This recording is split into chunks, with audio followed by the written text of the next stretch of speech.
The biggest lies we've been told about the colonization of America. The Indians weren't defeated by white settlers. The United States wasn't founded on July 4, 1776.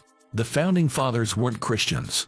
Pocahontas didn't fall in love with John Smith, and the Thanksgiving story is a myth. Let's debunk these and other misconceptions. Before Europeans arrived, America's population was huge. There were between 20 and 100 million natives. Most of them were not defeated in battle. They were killed by the plague. In Massachusetts, 96% of Native Americans were wiped out. Ultimately, 90% of all Indians in North America died. This ties into the myth of Thanksgiving. We're taught that the Pilgrims were saved by Indians. They supposedly shared a meal together, but in fact, the Pilgrims were plague bearers. Of course, they were not aware of it.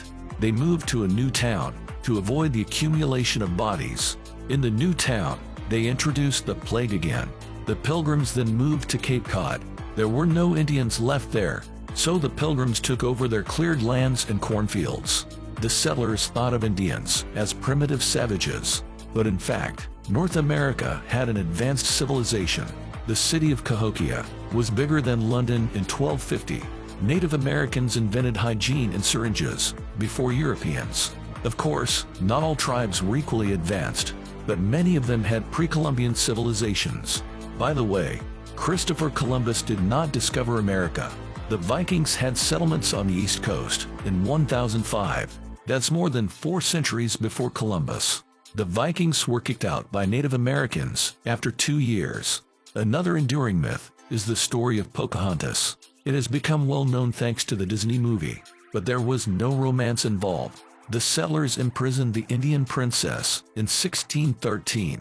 They baptized her and renamed her Rebecca. The girl was just 12 when she married. Her husband was 28-year-old John Rolfe, an English farmer. Her real name also wasn't Pocahontas. That was just a nickname, roughly translated as Little Mischief. She died in England, but even the founding of the United States is shrouded in mythology.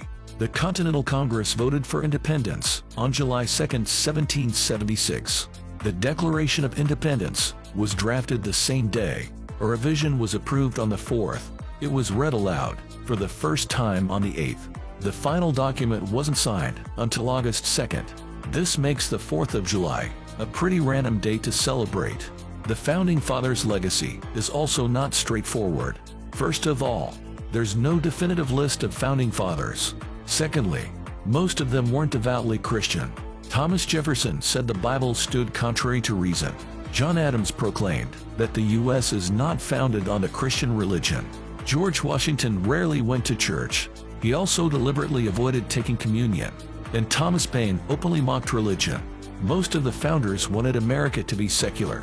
That's why the Constitution does not mention God. But what about the national motto, "In God We Trust," was adopted in 1956. It was a way to emphasize America's anti-communist stance. The phrase first appeared on the $1 silver certificate in 1957.